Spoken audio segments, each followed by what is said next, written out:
Hello friends, welcome all on કૃષિ ભંડોળ. Friends, આજે આપણે વાત કરીશું આજનું નવું એટલે કે 2014નું જે ખેતી મદદનીશનું પેપર છે એના વિશેની. ઓકે, તો ફ્રેન્ડ્સ, સૌપ્રથમ તો હું તમને એ જ કહીશ કે આપણી ચેનલ જે કૃષિ ભંડોળ છે એને લાઇક કરો, શેર કરો અને સબસ્ક્રાઈબ કરો. હા, અને આજે આપણે 2014નું જે ક્વેશ્ચન પેપર લઈને આવ્યા છીએ. આવતીકાલે અમે એક્સટેન્શન ઓફિસર જે આપણે એગ્રીકલ્ચરનું હતું એનું લઈને આવશું, ત્યારબાદ આપણે એગ્રીકલ્ચર ઓફિસરનું લઈને આવશું, અને બીજી બધી જે એક્ઝામ છે એગ્રી રિલેટેડ જે સ્પેસિફિક હશે એના આપણે 1 by 1 હર રોજ એક પેપર લઈને આવશું. ઓકે, તો તમને હું એ જ કહીશ કે આજનું જે આ 2014નું જે પેપર હતું એમાં ઘણા બધા એવા ક્વેશ્ચન હતા કે જે આપણે 2017ના ગઈકાલે આપણે સોલ્વ કર્યું હતું જે પેપર, એમાં સેમ રિપીટ થતા હતા. તો જે સેમ ક્વેશ્ચન હતા એને મેં આજે સ્કીપ કરી દીધા છે.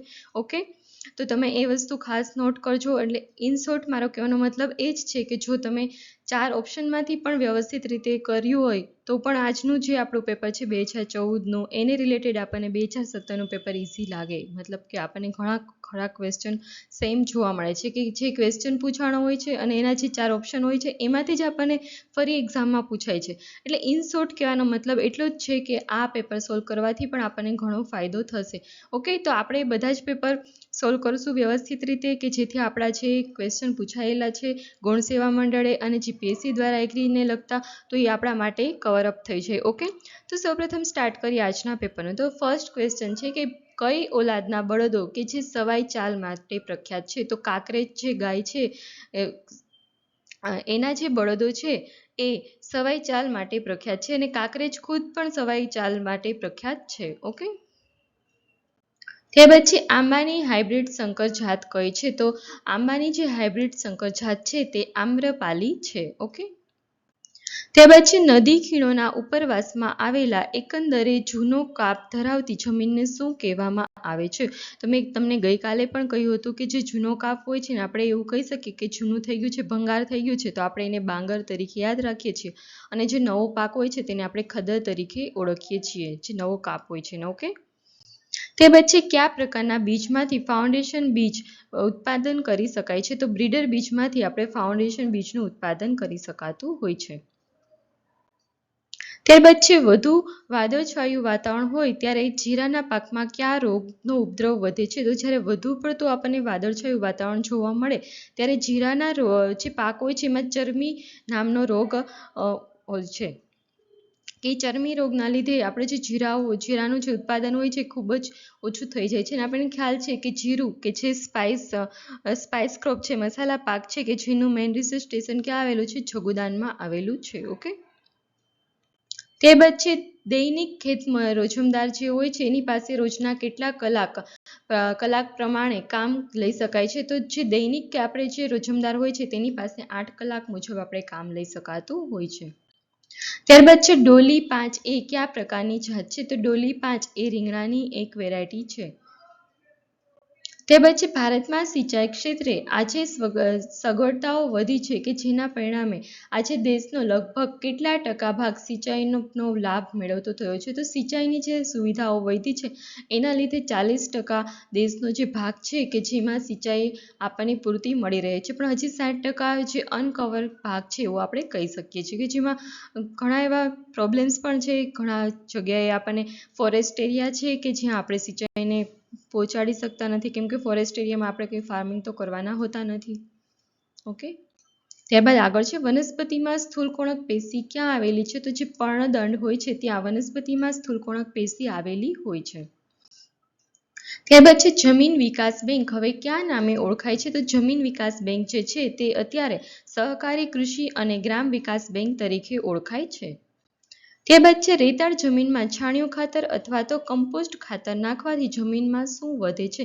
તો જો આપણે રેતાળ જમીન હોય છે એમાં છાણિયું ખાતર અથવા તો કમ્પોસ્ટ ખાતર નાખીએ તો જમીનની જે ભેજ ધારણ કરવાની જે શક્તિ હોય છે એમાં વધારો થતો હોય છે. ઓકે, ત્યારબાદ છે 1 હેક્ટર એટલે કેટલા ચોરસ મીટર? તો આ ગઈકાલે મેં તમને લેક્ચર મૂકેલો જ છે કે 1 હેક્ટર એટલે કેટલા ચોરસ મીટર થાય, 1 હેક્ટર એટલે કેટલા ગુઠા થાય, કેટલા એકર થાય, કેટલા વીઘા થાય. તો તમે એ લેક્ચર ના જોયો હોય તો વ્યવસ્થિત રીતે જોઈ લેજો. લેક્ચર ખૂબ જ નાનો છે પણ આપણા exam point of view important છે, કેમ કે જુઓ તમે 2014ના પેપરમાં પણ આ ક્વેશ્ચન હતો, ગઈકાલે 2017ના પેપરમાં પણ 2 ક્વેશ્ચન આ રિલેટેડ હતા, એટલા માટે યાદ રાખવું ખૂબ જ ઇમ્પોર્ટન્ટ છે. ઓકે, તો 1 હેક્ટર એટલે 10,000 ચોરસ મીટર થાય છે. ત્યારબાદ છે કઈ માવજત કરવાથી જમીનમાંથી ભેજ ઉડી જતો અટકાવી શકાય છે. આપણને ખ્યાલ છે મલ્ચિંગ કરવાથી આપણે જે જમીનમાંથી જે ભેજ ઉડી જતો હોય એને અટકાવી શકાય છે અને સાથે સાથે આપણે મલ્ચિંગ કરીએ તો જે નિંદામણ હોય છે એનું પણ આપણે નિયંત્રણ કરી શકતા હોય છે. ત્યારબાદ છે ખેરના વૃક્ષોમાંથી શું બને છે? તો ખેરના વૃક્ષોમાંથી મુખ્યત્વે કાથો બને છે કે જે આપણને ખ્યાલ છે. ત્યારબાદ છે ક્રિકેટ બોલ એ કયા પાકની જાત છે? તો ચીકુની જે વેરાયટી છે એ ક્રિકેટ બોલ છે. ઓકે. ત્યારબાદ છે બીજ ઉત્પાદનમાં વિજાતીય છોડ દૂર કરવાની ક્રિયાને શું કહેવાય છે? તો જે બીજનું આપણે ઉત્પાદન કરતા હોય સીડ પ્રોડક્શન જ્યારે કરતા હોય છે ત્યારે વિજાતીય જે છોડ હોય છે કે જે આપણું પ્લાન્ટેશન કર્યું હોય એમાંથી અલગ પડતો જે છોડ હોય છે એને આપણે દૂર કરતા હોય છે કે જેને આપણે રોગિંગ તરીકે ઓળખતા હોય છે. ત્યારબાદ છે મકાઈના છોડ માટે નીચેનામાંથી કયું વાક્ય સાચું છે? તો મકાઈનો છોડ છે આપણે ગઈકાલના ક્વેશ્ચનમાં પણ તો ગઈકાલે કેવી રીતે હતું કે નીચેના પૈકી કયા જે પાકો છે એ સ્વપરાગનયિત નથી, તો એમાં મેં તમને કીધું હતું જે મકાઈનો ઓપ્શન હતો એ આવતો હતો અને મકાઈ છે કેવું છે ક્રોસ પોલિનેટેડ છે. તો સેમ આજે આ મકાઈને લગતો જ ક્વેશ્ચન આવ્યો કે એમાં શું છે કે જે મકાઈનો છોડ હોય છે તેમાં પહેલા નર ફૂલ આવે છે ને પછી માદા ફૂલ આપણને જોવા મળતા હોય, એટલે કે પહેલા નર ફૂલ રેશમ અથવા તો ચરમી આવે છે, મતલબ પહેલા આપણને નર ફૂલ ઇન્સોર્ટ જોવા મળે છે. બરાબર. ત્યારબાદ આગળ વાત કરી કે વનસ્પતિનું સાયન્ટિફિક નામ અને સામાન્ય નામ એનું કયું જોડકું સાચું છે? તેમાં એલોવેરા કે કુવારપાઠું છે જે એ આપણું રાઈટ આન્સર છે. ઓકે. ત્યારબાદ વાત કરીએ કે ખાલી જગ્યા ખેતીનો પ્રાથમિક ખ્યાલ એવો છે કે જમીનનું એડાણ એ રીતે કરવું કે જેથી જમીન જીવિત રહે, તમામ ઉપયોગી જીવસૃષ્ટિ સલામત રહે અને તેમનું જીવન ચક્ર ચાલતું રહે. તો આપણને ખ્યાલ છે સજીવ ખેતી કે જેને આપણે ઓર્ગેનિક ફાર્મિંગ તરીકે પણ ઓળખતા હોય છે. તો એ જે સજીવ ખેતી છે એમાં શું થાય છે તો કે એ ખેતીમાં જમીન હોય છે એનું જે એડાણ હોય છે એ રીતે જ કરવામાં આવે છે. જમીન હોય છે જીવતી રહે છે અને જમીનમાં જે સૂક્ષ્મ જીવો છે જે જીવસૃષ્ટિ હોય છે સલામત રહે છે અને તેમનું જીવનચક્ર હોય છે એઝ રેગ્યુલર ચાલતું હોય છે. બરાબર છે. ત્યારબાદ છે ડાંગરના પાકમાં રાત્રિ દરમિયાન કઈ જીવાત પાકને નુકસાન કરે છે? તો ડાંગરનો જે પાક હોય છે એમાં રાત્રિ દરમિયાન લશ્કરી ઈયળ હોય છે કે જે પાનને ખૂબ જ માત્રામાં ખાઈ જતી હોય છે, એ પાનને ખૂબ જ નુકસાન કરતી હોય છે કે જેને આપણે આર્મી વોર્મ તરીકે પણ ઓળખતા હોય છે, લશ્કરી ઈયળને પેડી આર્મી વોર્મ. ઓકે. ત્યારબાદ છે જમીનમાં રહેલા રજકણો અને તેમના કદ અનુસંધાન મુજબ વહેંચણીને શું કહેવાય છે? તો આ ક્વેશ્ચન છે એનો આન્સર છે પ્રત અને આ સેમ ક્વેશ્ચન છે આપણને ખ્યાલ છે RMCની જે હમણાં ગાર્ડન સુપરવાઇઝરની એક્ઝામ લેવાની એમાં પણ પૂછાયેલો હતો. ત્યારબાદ છે રીજ લાઇન એટલે શું? તો કે રીજ લાઇન એટલે શું? તો કે રીજ અને લાઇન આપણને ખ્યાલ છે. લાઇન એટલે આપણે સમજી જઈએ, રીજ એટલે શું છે તો કે અલગ કરે, એટલે કે પાણીની જ્યારે બે ભાગમાં વહેંચતી જે રેખા હોય છે એને આપણે રીજ લાઇન તરીકે ઓળખતા હોય છે. ત્યારબાદ છે આપેલા પૈકી કયો પાક એ દુષ્કાળ સામે પ્રતિકારકતા ધરાવે છે? તો એમાં ચોળાનો જે પાક છે એ દુષ્કાળ સામે પ્રતિકારકતા ધરાવતો હોય છે. બરાબર. ત્યારબાદ છે પશુઓ માટે લીલા ચારામાં કયું પ્રજીવક કેરોટીનના રૂપમાં જોવા મળે છે? તો પ્રજીવક એ કે જે કેરોટીનના સ્વરૂપમાં જોવા મળે છે. આપણને ખ્યાલ છે સાઇલેજ કે જેને લીલા ઘાસચારાનું આપણે અથાણા તરીકે પણ ઓળખીએ છીએ અને સેમ ક્વેશ્ચન એ RMCની જે એક્ઝામ લાસ્ટ ટાઈમ હમણાં હજુ ગઈ જ થોડાક ટાઈમ પહેલા છે એમાં પણ પૂછાયેલો હતો. બરાબર છે. ત્યાર પછી ટમેટામાં લાલ રંગ એ શાના કારણે છે? તો ટમેટામાં જે લાલ રંગ છે તે લાઇકોપિનના કારણે છે કે જેના લીધે આપણને લાલ રંગ જોવા મળે છે. બરાબર. ત્યારબાદ છે નીચેના પૈકી કઈ આપત્તિની સંભાવના ગુજરાત રાજ્ય ધરાવતું નથી? તો આપણને ખ્યાલ છે કે ગુજરાતમાં ક્યારેય જ્વાળામુખી જોવા મળતું નથી. ગુજરાતમાં આપણે પૂર પણ આવે છે, વાવાઝોડું પણ આવે છે અને ધરતીકંપ આવે છે, પણ ક્યારેય જ્વાળામુખી ફાટતું નથી. એટલે ગુજરાતમાં આપણને જ્વાળામુખીની કોઈ પણ આપત્તિની સંભાવના જોવા મળતી નથી. ત્યારબાદ છે સામાન્ય ડોળા પાણીને ચોખ્ખું કરવા માટે ઘરોમાં વપરાતા રસાયણનું નામ શું છે? તો રસાયણનું એ નામ છે ફટકડી, કે જે ફટકડી એ પાણીને શુદ્ધ કરવાનું કામ કરે છે અને આપણે ઘરગથ્થુ ઉપચાર તરીકે ફટકડીનો સારો એવો ઉપયોગ પણ કરતા હોય છે કે જે પાણીને શુદ્ધિકરણ કરવા માટે ફટકડી એ મહત્વપૂર્ણ રીતે યુઝ થતી હોય છે. ત્યારબાદ છે એક જ જમીન ઉપર એક કરતાં વધુ પાક લેવાની નીતિને શું કહેવામાં આવે છે? તો કોઈ પણ એક જ જમીન છે એમાં 2 થી 3 પાક એકસાથે લેવામાં આવે છે તો કે જેને આપણે સઘન કૃષિ કહેવામાં આવે છે. અને આ જે સઘન કૃષિ છે એનો મેઇન બેનિફિટ શું છે કે એક તમને જો કોઈ પાકમાં નુકસાન જાય તો બીજા જે પાકો હોય છે એમાં આપણને વળતર મળી રહેતું હોય છે, જેથી આર્થિક નુકસાનનો આપણે સામનો કરવા માટે ખૂબ જ સરળતા રહે છે, કેમ કે એક પાક ફેલ જાય તો બીજા પાકમાંથી આપણને સારી એવી ઇન્કમ મળી રહેતી હોય છે. ઓકે, ત્યારબાદ સરકાર દ્વારા ખેડૂતો પાસેથી કયા ભાવે ખેત પેદાશ ખરીદવામાં આવે છે? તો સરકાર દ્વારા ખેડૂતો પાસેથી જે ખેત પેદાશ ખરીદવામાં આવે છે એને આપણે શું કહેવામાં આવે છે? તો કે ટેકાના ભાવ, કે જેને આપણે MSP તરીકે ઓળખીએ છીએ. MSP તો એમાં શું છે તો કે મિનિમમ સપોર્ટ પ્રાઇસ, અને દેશમાં આપણે વાત કરીએ તો 23 જેટલા પાકોને કે જે MSP હેઠળ આવેલા છે. અને સૌપ્રથમ કયા પાક આવ્યો હતો? તો કે સૌપ્રથમ ઘઉંનો પાક આવેલો હતો. ત્યારબાદ આપણે વાત કરીએ તો 7 જેટલા ધાન્ય પાકો, સિરિયલ પાકો જેને આપણે ઓળખીએ છીએ, તો એમાં કોનો સમાવેશ થાય છે? તો કે 7 જે સિરિયલ પાકો છે એમાં છે ડાંગર છે, ઘઉં છે, મકાઈ છે, જુવાર છે, બાજરો છે, બાર્લી છે અને રાગી છે. આ 7 એવા પાક છે કે જે સિરિયલ પાક છે અને એ જે છે MSP હેઠળ આવેલા છે. તથા 5 કેવા છે? 5 પાકો, તો કે 5 કઠોળ પાકો છે. તો એ કઠોળ પાકો ક્યાં ક્યાં છે? તો કે કઠોળ પાકો જે છે એમાં એક તો ગ્રામ એટલે કે ચણા છે, ત્યારબાદ તુવેર છે કે જેને આપણે પિજનપી તરીકે ઓળખીએ છીએ, ત્યારબાદ છે મૂંગ એટલે કે અડદ છે, ત્યારબાદ અડદ હોય છે, મગ અને અડદ. ઓકે, અને ત્યારબાદ છે લેન્ટિલ. આ 5 જે કઠોળ પાકો છે એને આપણે MSPને અંડરમાં લઈએ છીએ. અને 7 ઓઇલસીડ છે એટલે કે તેલીબિયા પાકો. તો તેલીબિયા પાકોમાં કોણ કોણ છે? તો કે તેલીબિયા પાકો છે એમાં છે મગફળી છે, રેપસીડ છે, મસ્ટાર્ડ છે, સોયાબીન છે, સિસેમી એટલે કે તલ છે, સનફ્લાવર છે એટલે કે સૂર્યમુખી છે, સેફ્લાવર છે અને નાઇગર સીડ છે. અને જે 4 બીજા કોમર્શિયલ ક્રોપ છે, અને મતલબ આપણે યાદ એ રાખવાનું છે તો કે 7 સિરિયલ છે, 7 ઓઇલસીડ છે, 5 પલ્સ ક્રોપ છે અને 4 કોમર્શિયલ છે કે જેમાં શેરડી ને કોપરા છે એનો સમાવેશ થાય છે. બરાબર છે. અને આ જે મિનિમમ સપોર્ટ પ્રાઇસ છે એ કોણ શું કહેવાય બહાર પાડે છે? તો મિનિમમ સપોર્ટ પ્રાઇસ જે છે એ ગવર્મેન્ટ ઓફ ઇન્ડિયા બહાર પાડે છે. અને એને રેકમેન્ડેશન કોણ કરે છે? તો કે CACP કરે છે, commission on CACP, commission on cost and agriculture price. Okay, CACP જે છે એ સરકારને રેકમેન્ડેશન કરે છે કે આપણે MSP માટે આટલી પ્રાઇસ આપણે રાખવી જોઈએ, અને જે લાગુ કરે છે એ સરકાર કરે છે. બરાબર છે. કમિશન CACP એટલે શું છે? તો કે commission four agriculture cost and price. હા, CACP. બરાબર છે. એને કોણને રેકમેન્ડેશન કોણ કરે છે? તો કે CACP કરે છે. અને લાગુ કોણ કરે છે? તો કે સરકાર કરે છે. બરાબર. ત્યારબાદ છે લીલા પડવાશને જમીનમાં કઈ અવસ્થાએ જમીનમાં દાખલ કરવામાં આવે છે? મતલબ કે આપણે લીલા પડવાશનું જે આપણે કરવાનું હોય છે, ખાતર બનાવતા હોય છે, તો એમાં ફૂલ આવવાની જે અવસ્થા હોય છે એ સમયે આપણે જે પાક હોય છે એને આપણે ખાતર માટે જમીનમાં દાખલ કરવામાં આવતો હોય છે, કે જે કહેવાય ને એક મેચ્યોર સ્ટેજ છે ફૂલ આવવાની અવસ્થા, કે જ્યારે આપણે પોષક તત્વો વધુ પ્રમાણમાં જોવા મળતા હોય છે. ત્યારબાદ છે રિઝર્વ બેંક એ કયા વર્ષથી સરકારી બેંકોના ધિરાણ અને થાપણ પરના વ્યાજ દરોને અમુક શરતોને આધીન અંકુશ મુક્ત કર્યા છે? એટલે કે રિઝર્વ બેંકે જે આપણે સરકારી બેંકોને જે ધિરાણ અને થાપણ પર જે વ્યાજ દરો હોય છે એમાં કેટલાક એટલે કે અમુક શરતોને આધીન એટલે કે કેટલીક શરતોને આધીન થઈને અંકુશ મુક્ત કર્યા છે. તો એક વસ્તુ ક્યારે કરવામાં આવી હતી? તો કે 1994માં આ વસ્તુ રિઝર્વ બેંકે કરેલી હતી. બરાબર છે.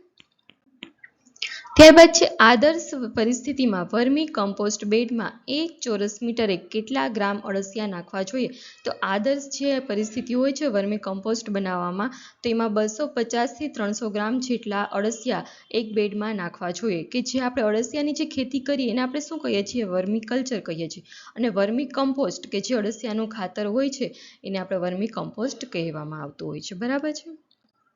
ત્યારબાદ છે ખાલી જગ્યા એ લીલા પડવાશનો પાક જમીનની ખારાશને દૂર કરે છે. તો ઈકડ કે જે લીલા પડવાશનો પાક છે કે જે જમીનમાં રહેલી ખારાશ જે હોય છે એને દૂર કરતો હોય છે. ત્યારબાદ છે રોકડિયા પાક નીચેના પૈકી ક્યાં છે? તો આપણને ખ્યાલ છે તમાકુ, શેરડી, કપાસ એ બધા કેવા છે? રોકડિયા પાક હોય છે, બરાબર. ત્યારબાદ છે પાક માટે જરૂરી દવાનો ખર્ચ હોય એ કેવા પ્રકારનો ખર્ચ કહેવાય? તો પાક માટે જે જરૂરી દવાનો ખર્ચ હોય છે એને આપણે આવર્તક ખર્ચ તરીકે ઓળખતા હોય છે.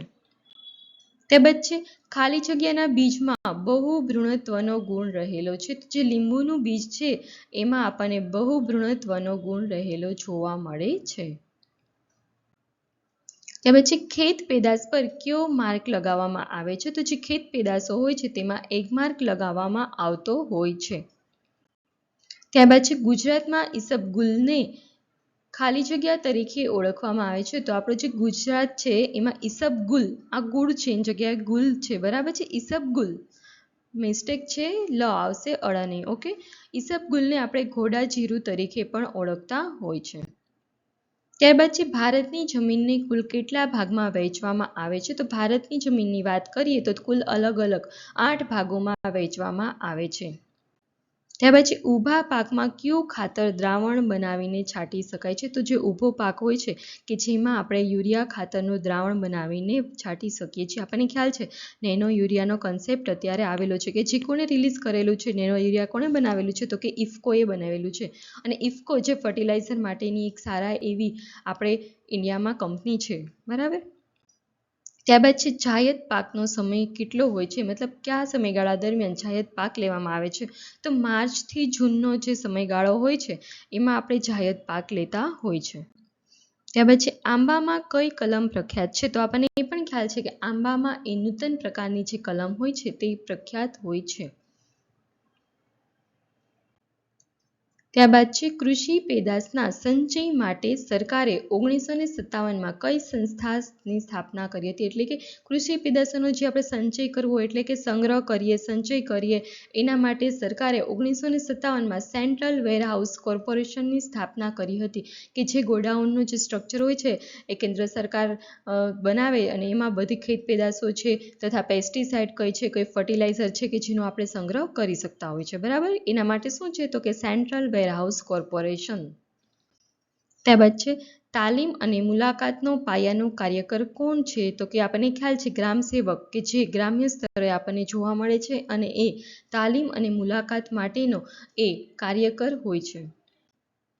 ત્યારબાદ છે પશુઓમાં મસ્ટાઇટિસ કયા ભાગમાં જોવા મળે છે? તો પશુઓમાં જે રોગો જોવા મળે છે એમાં મસ્ટાઇટિસ જે છે એ મુખ્યત્વે આવના ભાગમાં જોવા મળે છે. આવ એટલે શું? તો કે આંચળનો જે ભાગ હોય છે એમાં મસ્ટાઇટિસ જોવા મળે છે અને ઘણી વખત આ મસ્ટાઇટિસ જે રોગ છે એનું ઇન્ફેક્શન એટલી હદે વધી જતું હોય તો આપણે જે આવ એટલે કે આંચળમાંથી જે દૂધ નીકળતું હોય છે, આપણે દૂધ દોહતા હોય એ વખતે તો એ રેડ કલરનું પણ જોવા મળતું હોય છે. મતલબ કે બ્લડ પણ દૂધની સાથે પશુઓનું આવતું જોવા મળે છે. અને એ જે મસ્ટાઇટિસ રોગ છે એમાં ઘણા એવા બેક્ટેરિયાઝ રહેલા છે કે જે બેક્ટેરિયા આપણે દૂધનો યુઝ કરીએ તો આપણને ઇન્ફેક્શન લગાવે છે અને આપણા બોડીને પણ હાર્મફુલ હોય છે.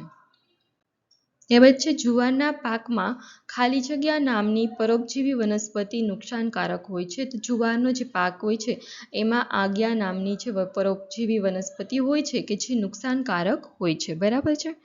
આગળ આપણે વાત કરીએ હવે નિયંત્રિત બજાર રચવા માટેની સત્તા કોણે આપેલી છે? તો નિયંત્રિત જે બજાર હોય છે એને રચવા માટેની જે સત્તા છે એ રાજ્ય સરકારને આપેલી છે, બરાબર. ત્યારબાદ છે યુરિયા ખાતરમાં કયો હાનિકારક પદાર્થ રહેલો છે? તો યુરિયા ખાતરમાં બાયયુરેટ કે જે હાનિકારક પદાર્થ રહેલો છે, બ્યુરેટ છે પણ બાયયુરેટ છે. ઓકે.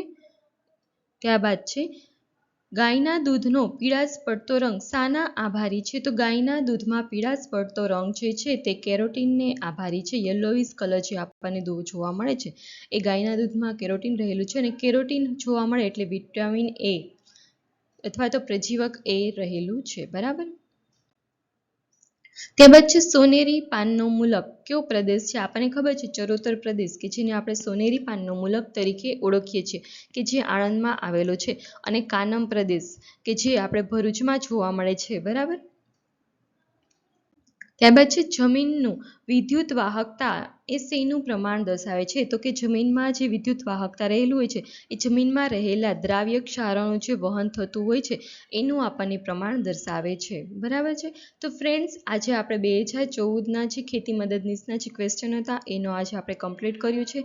આવતીકાલે આપણે એક્સટેન્શન ઓફિસર જે એગ્રી રિલેટેડ હોય છે એના ક્વેશ્ચનને આપણે સોલ્વ કરશું. ઓકે, તો ત્યાં સુધી તમે આપણી ચેનલ કૃષિ ભંડોળને લાઇક કરો, શેર કરો અને સબસ્ક્રાઈબ કરો. Okay, thank you. અને હા, જે બી નવા ફ્રેન્ડ્સ આપણી જોડે જોડાય છે એ લોકોને ટેલિગ્રામ ચેનલમાં જોડાવવું હોય તો લિંક આપણે ડિસ્ક્રિપ્શન બોક્સમાં આપેલી છે. Okay, thank you.